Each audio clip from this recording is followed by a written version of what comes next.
नमस्कार, आपके साथ मैं हूं अर्पिता आर्या। खबरों के फटाफट बुलेटिन में आपका स्वागत है। शुरुआत महाराष्ट्र के महासंकट से। शिंदे गुट ने हासिल कर लिया 37 का मैजिक फिगर। देखिए 90 सेकंड में पूरी खबर फटाफट।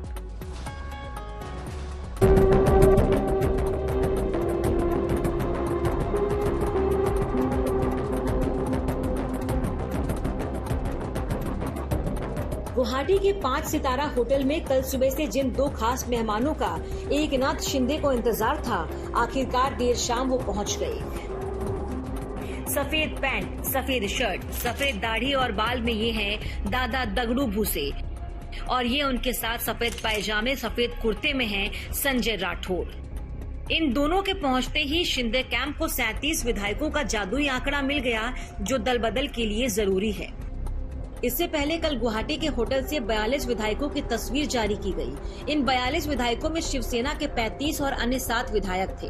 बहरहाल दादा भूसे और संजय राठौड़ के पहुंचने के कुछ देर बाद ही गुवाहाटी के होटल में शिंदे कैंप के विधायकों की बैठक हुई। एकनाथ शिंदे को विधायक दल का नेता चुना गया, भरत गोगावले को चीफ व्हिप नियुक्त किया गया और शिवसेना के 37 विधायकों के दस्तखत वाली चिट्ठी राज्यपाल भगत सिंह कोश्यारी और विधानसभा के डिप्टी स्पीकर नरहरी जिरवाल को भेज दी गई। इससे पहले भेजी गई चिट्ठी में शिवसेना के 30 विधायकों के दस्तखत थे, लेकिन कल रात भेजी चिट्ठी में 37 विधायकों के हस्ताक्षर है। अब सवाल उठता है कि शिंदे का अगला कदम क्या होगा, क्योंकि चिट्ठी में सिर्फ एकनाथ शिंदे के विधायक दल का नेता चुने जाने और भारत गोगावले को चीफ व्हिप नियुक्त करने की जानकारी दी गई है। उद्धव ठाकरे का आखिरी दाव 90 सेकंड में देखिए फटाफट।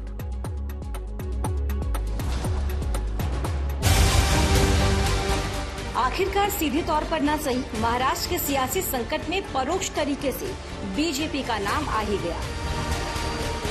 गुवाहाटी के 5 स्टार होटल में शिवसेना के बागी विधायकों को संबोधित करते हुए कहा कि पाकिस्तान में भी अपनी ताकत दिखाने वाली एक सुपर पावर राष्ट्रीय पार्टी ने उनके फैसले को ऐतिहासिक बताया और जरूरत पड़ने पर हर मदद का आश्वासन दिया है।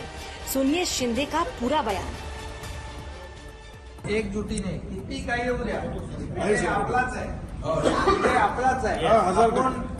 मला तर तुम्ही जे म्हणालात ते नॅशनल पार्टी आहे, ते महाशक्ती आहे, ज्यांनी अख्ख्या पाकिस्तान म्हणजे काय परिस्थिती होती माहित नाही। तर याच्यामध्ये त्यांनी मला सांगितलेलं आहे, तुम्ही जो हा निर्णय घेतलेला आहे हा देशातला बहरहाल अब इशारों में शिंदे ने बता दिया कि उनके पीछे सुपर पावर की शक्ति है और उनका फैसला ऐतिहासिक है। इस ऐतिहासिक फैसले की वजह से ही वो अपने नेता और मुख्यमंत्री उद्धव ठाकरे की अपील ठुकरा चुके हैं। लिहाजा कल उद्धव खेमे से शिंदे पर एक्शन की चेतावनी दी गई। शिवसेना की तरफ से महाराष्ट्र विधानसभा के डिप्टी स्पीकर को एक अर्जी दी गई, जिसमें 12 विधायकों की सदस्यता खत्म करने की मांग की गई है। इसमें एकनाथ शिंदे का नाम भी है।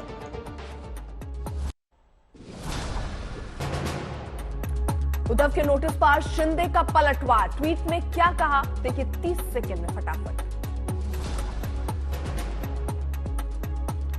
जिसको डराने की कोशिश कर रहे हो, आप लोगों का तरीका और कानून को भी हम जानते हैं।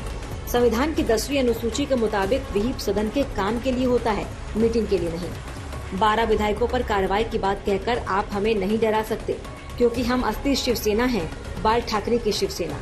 हम कानून जानते हैं, इसीलिए हमको धमकी मत दो। तुम्हारे पास संख्या नहीं है, फिर भी सरकार चला रहे हो। अब हम तुम पर कार्रवाई की मांग करते हैं।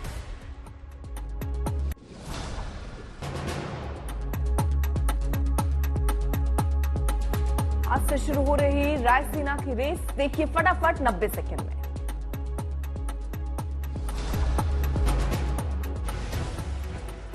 द्रौपदी मुर्मू आज बतौर एनडीए उम्मीदवार राष्ट्रपति पद के लिए नामांकन करेंगी। इससे पहले उन्होंने प्रधानमंत्री नरेंद्र मोदी, गृह मंत्री अमित शाह, उपराष्ट्रपति वेंकैया नायडू और रक्षा मंत्री से मुलाकात की। इन तमाम हस्तियों ने मुर्मू को शुभकामनाएं दी।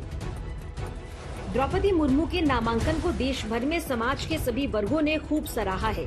जमीनी स्तर की समस्याओं और भारत के विकास के लिए उनकी समझ उत्कृष्ट है। द्रौपदी मुर्मू के नामांकन के वक्त पीएम नरेंद्र मोदी, अमित शाह, राजनाथ सिंह, योगी आदित्यनाथ समेत एनडीए के कई दिग्गज मौजूद रहेंगे। उनके नामांकन पत्र पर ओडिशा की नवीन सरकार के 2 मंत्रियों जगन्नाथ सराका और टुकुनी साहू ने दस्तखत किए हैं। खुद नवीन पटनायक ने मुर्मू को ओडिशा की बेटी बताकर समर्थन दिया। 22 साल पुरानी एक फोटो भी आज सामने आई, जिसमें द्रौपदी नवीन पटनायक को राखी बांध रही हैं। मुर्मू अपनी उम्मीदवारी के ऐलान के बाद पहली बार दिल्ली पहुंची तो केंद्र सरकार के कई मंत्रियों और सांसदों ने उनकी शानदार अगवानी की।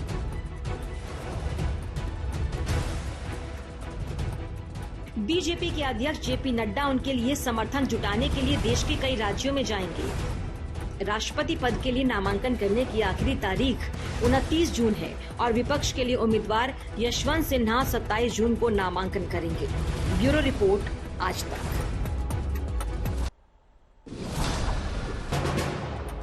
द्रौपदी मुर्मू के नामांकन की खुशी दिल्ली से दूर भोपाल में भी दिखी और खुद सीएम शिवराज इस मौके पर अनूठे अंदाज में दिखे। मध्य प्रदेश के सीएम शिवराज सिंह चौहान ने एनडीए की राष्ट्रपति पद की उम्मीदवार द्रौपदी मुर्मू को अलग अंदाज में बधाई दी। शिवराज द्रौपदी मुर्मू की फोटो के साथ भोपाल में आदिवासी नृत्य करते नजर आए।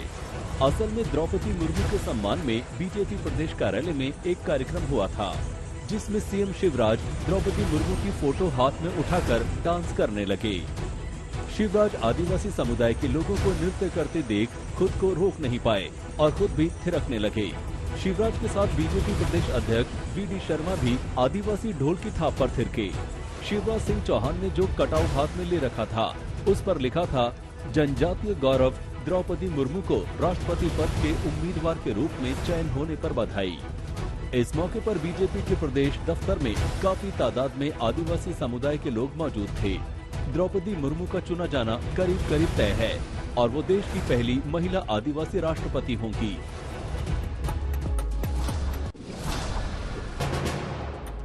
यूपी में आज फिर पुलिस की परीक्षा है। जुम्मे की नमाज है और सब शांति से निपटे, इसके लिए पुलिस सड़क पर है। देखिए फटाफट रिपोर्ट।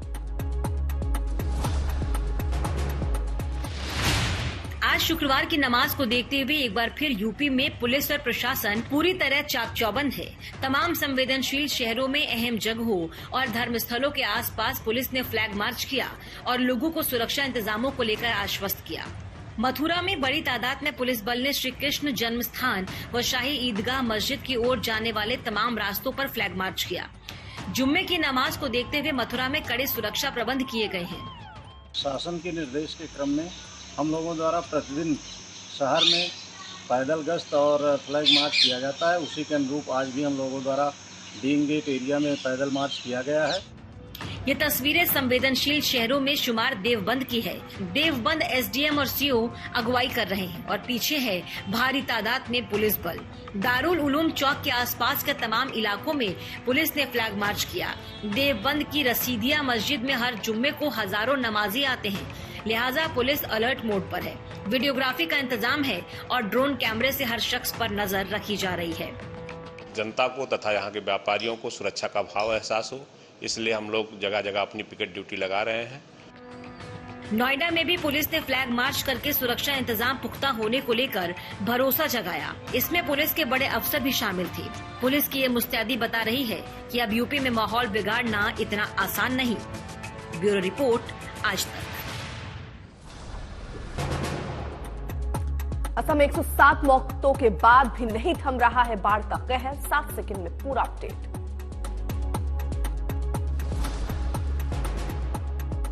असम में हाल के सालों की सबसे बड़ी बाढ़ ने लाखों लोगों की जिंदगी मुश्किल कर दी है। आधे से ज्यादा राज्य में जल प्रलय के हालात हैं। देखिए किस तरह मुश्किल हालात से जूझते हुए एनडीआरएफ की टीम ने बाढ़ के पानी में डूबते एक शख्स को बचाया। बाढ़ में जहां तहां फंसे लोगों के लिए एयरफोर्स के जवानों ने खाना और पानी पहुंचाया। एसडीआरएफ और एनडीआरएफ के साथ साथ बचाव और राहत के काम में सेना को भी लगाया गया है। बरपेटा इलाके में हर तरफ पानी है। किसानों के खेतों में बाढ़ का पानी भरा है। सिलचर में हालात अब भी खराब हैं। हर तरफ तबाही के निशान दिख रहे हैं। सिलचर में हालात इतने बिगड़े कि बुधवार को राज्य के सीएम हिमंता बिस्वा शर्मा ने भी हवाई जायजा लिया। असम के एक मंत्री परिमल शुक्ला वैद्य ने खुद नाव चलाकर प्रभावित इलाकों तक जाकर लोगों की तकलीफ समझी। राज्य में बाढ़ से मौतों का आंकड़ा 107 तक जा पहुंचा है। 55 लाख से ज्यादा लोग बाढ़ से प्रभावित हैं। असम के मोरीगांव में बाल बाल बच्चे 2 बच्चे। देखिए 30 सेकंड में हैरत अंगेज वीडियो। मोरीगांव के सकरदेव नगर में उस वक्त अफरा तफरी मच गई जब पानी की लहरों में 2 बच्चे बह गए। बच्चों को बहता देख 2 युवक पानी में कूद गए और काफी मशक्कत के बाद उन दोनों बच्चों को बचा लिया गया। जिन बच्चों को पानी की लहरों में सामने से बचाया गया उनकी उम्र 5 और 6 साल की थी। यह हादसा उस वक्त हुआ जब बच्चा एक पुल को पार कर रहा था और उसी पुल के ऊपर से पानी बह रहा था। उसकी किस्मत अच्छी थी कि मछली मारने के लिए 2 युवक वहां मौजूद थे। दोनों युवक बगैर देरी किए पानी में कूद गए और दोनों को उन्होंने बचा लिया। जम्मू श्रीनगर के बीच लैंडस्लाइड के बाद वाहनों की आवाजाही रोक दी गई। 30 सेकंड में देखिए कुदरत का कहर। जम्मू श्रीनगर हाईवे लगातार तीसरे दिन बंद है। समरौली के पास लैंडस्लाइड होने से हाईवे बंद है। उधमपुर में सैकड़ों ट्रकों की कतार लगी दिख रही है। हाईवे को दोबारा खोलने की कोशिश की जा रही है, लेकिन अब तक इसमें कामयाबी हासिल नहीं हुई। लैंडस्लाइड के बाद टोलडी नाके के पास सड़क का एक हिस्सा बह गया है। रामबन से लेकर उधमपुर के बीच 33 जगहों पर हाईवे पर पत्थर गिरे हैं। फ्लड के बाद सड़क पर काफी मलबा भी दिख रहा है। प्रशासन का कहना है कि जल्द ही सड़क को दोबारा खोल दिया जाएगा।